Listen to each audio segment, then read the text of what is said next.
नमस्कार सर, मैं कमल आपका स्वागत करता हूं हमारे चैनल ज्ञान बाय कमल पर। आज हम जिद्दू कृष्णमूर्ति की ईगल की उड़ान किताब को गहराई से समझेंगे। कल्पना कीजिए, आप एक प्राचीन जंगल के किनारे खड़े हैं। चारों ओर घने पेड़ों की छाया, हवा में रहस्यमयी फुसफुसाहट और दूर कहीं एक बाज की कर्कश पुकार। जंगल आपका मन है, वह जटिल, गहरा और रहस्यों से भरा हुआ स्थान। समाज की रूढ़ियों, बाजार की चकाचौंध, धर्मों की प्राचीन कहानियां और अंधविश्वास की छायाओं से जाल बुन रखा है।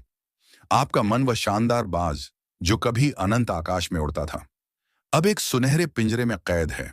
जंजीरें हैं डर की अपेक्षाओं की पुरानी सोच की। लेकिन तभी जंगल की गहराई से एक आवाज गूंजती है, जैसे कोई प्राचीन जादूगर जो आपको बुलाता है। उठो, अपने मन को देखो, उस पिंजरे को तोड़ो, उड्ढो जैसे वह बाज जो सीमाओं से परे है। यह आवाज है जिद्दू कृष्णमूर्ति की, और उनकी किताब ईगल की उड़ान उस गुप्त द्वार की कुंजी है जो आपके मन को आजादी की ओर ले जाती है। ईगल की उड़ान कोई साधारण किताब नहीं। यह किताब आपको कोई नियम नहीं देती, कोई रास्ता नहीं बताती। यह आपको एक दर्पण थमाती है और कहती है, देखो, अपने मन को देखो। यह एक ऐसी यात्रा है जहां आप ना तो कोई गुरु ढूंढते हैं, ना कोई किताब। आप स्वयं अपने गुरु बनते हैं, अपने मन के वैज्ञानिक, अपने सत्य की खोजी। यह किताब आपके मन की गुलामी को उजागर करती है, वह गुलामी जो समाज के बाजारों, धर्मों की कहानियों और रूढ़ियों की जंजीरों में छिपी है।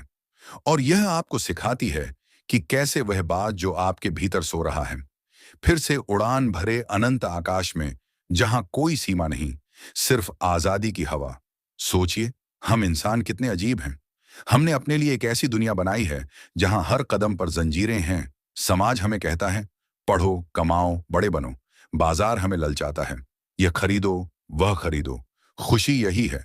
धर्म हमें डराते हैं, पाप करोगे तो नर्क में जाओगे।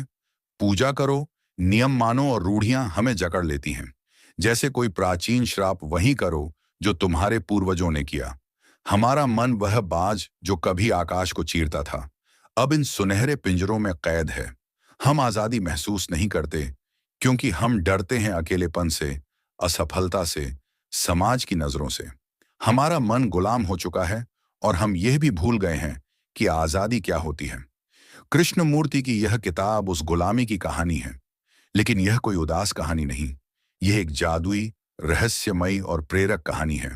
यह आपको हिलाती है, जगाती है और कहती है, देखो, अपने मन को देखो, उसकी हर लहर को, हर डर को, हर इच्छा को। यह किताब आपको कोई जवाब नहीं देती, बल्कि सवाल उठाती है। यह आपको कोई रास्ता नहीं दिखाती, बल्कि आपको भीतर का रास्ता खोजने की कला सिखाती है। यह कहती है कि सच्ची आजादी बाहर नहीं, ना समाज में, ना बाजार में, ना धर्मों की किताबों में। आजादी आपके मन की गहराई में छिपी है, उस शांत झील में जहां कोई लहर नहीं उठती। कृष्णमूर्ति कोई साधारण दार्शनिक नहीं, वे एक जादूगर हैं जो आपके सामने कोई जादू नहीं करता, बल्कि आपको अपने भीतर का जादू दिखाती है। वे कोई गुरु नहीं जो आपको अपने पीछे चलने को कहे। वे कहते हैं, गुरु बनने की जरूरत है, गुरु बनने की जरूरत नहीं। तुम स्वयं अपने गुरु हो। उनकी बातें एक प्राचीन गीत की तरह है जो आपके मन को झकझोरती है। वे कहते हैं, देखना सीखो, लेकिन यह देखना कोई साधारण देखना नहीं। यह है अपने मन को देखना, उसकी हर चाल को, हर भय को, हर विचार को। जब आप देखते हैं, बिना जज किए, बिना भागे, तो वह पिंजरा टूट जाता है और आपका मन, वह बाज, फिर से उड़ान भरता है। ईगल की उड़ान के अध्याय एक एक करके आपके मन के पिंजरे की जंजीरों को खोलता है। यह किताब स्वतंत्रता की बात करती है, लेकिन यह स्वतंत्रता कोई बाहरी आजादी नहीं, यह है मन की आजादी। जब वह समाज की रूढ़ियों, बाजार की लालच और धर्मों की कहानियों से मुक्त हो। यह किताब भय की बात करती है, वह भय जो हमें अंधविश्वास में, पुरानी सोच में जकड़ता है। यह ध्यान की बात करती है, लेकिन यह ध्यान कोई मंत्र जपना नहीं, बल्कि जीवन के हर पल को पूरी तरह जीना है। यह किताब आपको एक रहस्यमयी जंगल में ले जाएगी, जहां हर अध्याय एक नया द्वार खोलता है और हर द्वार के पीछे है एक सत्य कि आपका मन ही वह बाज है जो अनंत में उड़ सकता है। आज की दुनिया में जहां हर तरफ शोर है, सोशल मीडिया का शोर, बाजार का शोर, धर्मों का शोर, यह किताब एक शांत झील की तरह है। यह आपको रोकती है और कहती है, रुको, अपने मन को देखो। यह आपको सिखाती है कि कैसे अपने डर को, अपनी जलन को, अपनी उदासी को देखें, बिना जज किए, बिना भागे। यह आपको दिखाती है कि कैसे समाज, बाजार और धर्मों ने आपके मन को गुलाम बनाया है, और यह आपको वह जादुई कुंजी देती है जो उस पिंजरे को खोल देगी। ईगल की उड़ान सिर्फ एक किताब नहीं, एक निमंत्रण है। यह आपको बुलाती है कि आप अपने मन के जंगल में उतरें, उसकी गहराइयों में जाएं और उन जंजीरों को देखें जो आपको बांधे हुए हैं। यह आपको सिखाती है कि सच्ची आजादी कोई बाहरी चीज नहीं, यह आपके मन की शांति में है। उस पल में जब आप विचारों से मुक्त होकर जीवन को देखते हैं, यह किताब आपको एक बाज बनने का न्योता देती है। वह बाज जो समाज की सीमाओं, धर्मों की कहानियों और रूढ़ियों की जंजीरों से ऊपर उड़ता है। इस वीडियो में हम इस किताब के कुछ अंशों को समझेंगे। तो चलिए शुरू करते हैं उसी रोचक अंदाज में। समाज के बाजारों में जहां हर चीज बिकती है, धर्मों की भूल भुलैया में जहां अंधविश्वास की छाया नाचती है, रूढ़ियों की जंजीरों में जहां पुरानी कहानियां हमें बांधे रखती हैं, हमारा मन अब गुलाम है। वह आजादी का स्वाद भूल चुका है। जैसे एक शानदार बाज जो कभी आकाश को चीरता था, अब एक सुनहरे पिंजरे में कैद है, बाहर से चमकदार, अंदर से खाली और उदास। आइए इन अध्यायों की गहराई में उतरें, जहां हर शब्द एक रहस्य खोलता है और हर विचार हमें अपनी कैद से मुक्ति का रास्ता दिखाता है। स्वतंत्रता कल्पना कीजिए, एक प्राचीन महल की दीवारों के पीछे जहां छायां फुसफुसाती हैं और हर कोना रहस्यों से भरा है। यहां कृष्णमूर्ति हमें बताते हैं कि स्वतंत्रता कोई अकेला सफर नहीं, बल्कि संबंधों की उस भूल भुलैया में छिपी है जिसे हमने खुद बनाया है।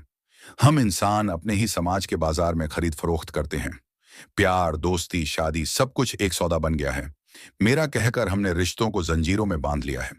धर्म कहते हैं यह करो वह मत करो, और अंधविश्वास की धुंध में हम फंस जाते हैं। जैसे कोई जादू का श्राप जो हमें बताता है कि खुशी बाहर है, किसी दूसरे इंसान में, किसी रूढ़ में। लेकिन कृष्ण मूर्ति की आवाज गूंजती है जैसे कोई अदृश्य जादूगर। संबंधों में स्वतंत्रता तभी मिलती है जब हम मैं और तुम के बीच की दीवार तोड़ दें। सोचिए, आप एक प्रेमी हैं, लेकिन जलन की आग में जल रहे हैं। क्यों? क्योंकि समाज ने हमें सिखाया है कि प्यार मतलब कब्जा है। जैसे बाजार में कोई सामान, रूढ़ियां कहती हैं विवाह करो, बच्चे पैदा करो, घर बसाओ, और हमारा मन उस पिंजरे में बंद हो जाता है। वह आजादी महसूस नहीं करता क्योंकि वह डरता है अकेलेपन से अलग होने से। कृष्णमूर्ति पूछते हैं रहस्यमयी मुस्कान के साथ, क्या आप संबंधों को बिना डर के, बिना मालिकाने के जी सकते हैं? संवाद में एक श्रोता की आवाज कांपती है, लेकिन कैसे? और जवाब आता है जैसे कोई गुप्त मंत्र, देखो बस, देखो अपने मन की ईर्ष्या को, अपनी मालिकाना हक की भूख को। जब आप देखते हैं, बिना भागे, बिना छिपाए, तो वह जंजीर टूट जाती है। हमारा मन गुलाम है क्योंकि हमने खुद को इन रूढ़ियों के जाल में लपेट लिया है। धर्मों की कहानियां, समाज की अपेक्षाएं, बाजार की लालच। लेकिन जब हम देखते हैं तो वह पिंजरा खुल जाता है और हमारी आत्मा बाज की तरह उड़ने लगती है, संबंधों में सच्ची आजादी पाकर। यह अध्याय एक रहस्य है। स्वतंत्रता बाहर नहीं, हमारे रिश्तों की गहराई में छिपी है, जहां कोई सीमा नहीं, सिर्फ अनंत आकाश भय। अब आइए एक डरावनी रात की कहानी में, जहां हवा में ठंडी सिरहन है और दूर से कोई भेदिया पुकारता है। यह भाग भय पर है, वह अदृश्य दुश्मन जो हमारे मन को पिंजरे में बंद कर देता है। कृष्णमूर्ति हमें बताते हैं जैसे कोई पुराना आर्षय आग के पास बैठकर, भय समय का जादू है। अतीत की स्मृतियां और भविष्य की छाया हमें बांधती हैं। हम इंसान अपने ही बनाए समाज में फंसे हैं।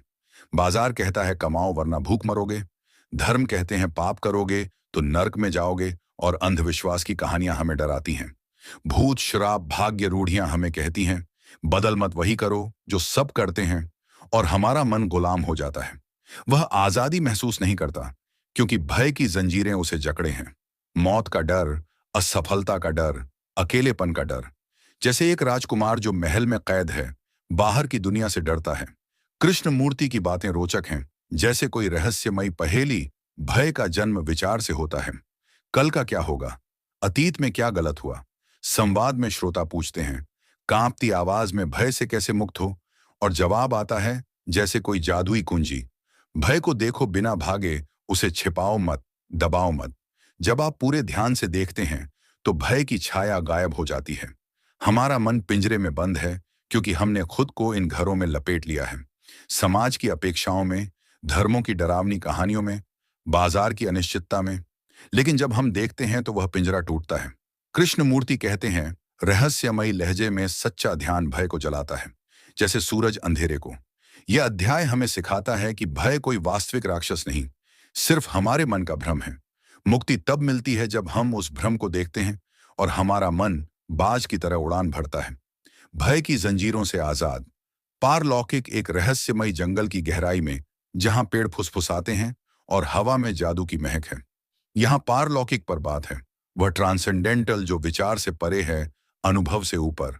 कृष्णमूर्ति कहते हैं, जैसे कोई प्राचीन रहस्यवादी, पारलौकिक कोई जगह नहीं, कोई चीज नहीं। वह तब आता है जब मन शांत हो, बिना किसी लहर के। लेकिन हम इंसान अपने ही जाल में फंसे हैं। समाज हमें कहता है, अनुष्ठान करो, नियम मानो। लेकिन कृष्णमूर्ति कहते हैं, ये सब पिंजरे हैं। सच्चा धर्म मन की आजादी है। ध्यान पर उनकी बातें एक रहस्यमयी कहानी की तरह है। हम सोचते हैं कि ध्यान मतलब आंखें बंद करके बैठना, कोई मंत्र दोहराना या किसी गुरु के पीछे चलना। लेकिन कृष्णमूर्ति कहते हैं, ये सब जाल है। ध्यान कोई विधि नहीं, कोई तकनीक नहीं। ध्यान है देखना। देखना, हाँ, अपने मन को देखना, उसकी हर लहर को, हर डर को, हर इच्छा को। उदाहरण के लिए मान लो आप उदास हैं। समाज कहता है उदासी बुरी है, इससे भागो। धर्म कहता है प्रार्थना करो। लेकिन कृष्णमूर्ति कहते हैं, उदासी को देखो जैसे तुम एक नदी को देखते हो। उसे जज मत करो, उसे बदलने की कोशिश मत करो, जैसे सुबह की धुंध सूरज की रोशनी में। संवाद में श्रोता पूछते हैं, जैसे यात्री जो मंदिर के गुप्त द्वार की तलाश में है। ध्यान कैसे करें? कृष्णमूर्ति मुस्कुराते हैं, जैसे कोई जादूगर जो रहस्य खोलता है। ध्यान कोई करने की चीज नहीं, यह तुम्हारा स्वभाव है जब तुम अपने मन को देखते हो। हमारा मन पिंजरे में बंद है क्योंकि हमने खुद को अंधविश्वास में, रूढ़ियों में, समाज की अपेक्षाओं में जकड़ लिया है। धर्म हमें कहते हैं, ईश्वर वहां है, उसे ढूंढो। लेकिन कृष्णमूर्ति कहते हैं, ईश्वर तुम्हारे मन की शांति में है, जब तुम विचारों से मुक्त हो। यह अध्याय एक गुप्त नक्शा है जो हमें उस अनंत की झलक दिखाता है जहां कोई पिंजरा नहीं, सिर्फ बाज की उड़ान। बुद्धिमान व्यक्ति वह जो पिंजरे से मुक्त है। धन्यवाद। इस वीडियो में बस इतना ही। तो मिलते हैं अगले वीडियो में किसी नई कहानी के साथ। धन्यवाद।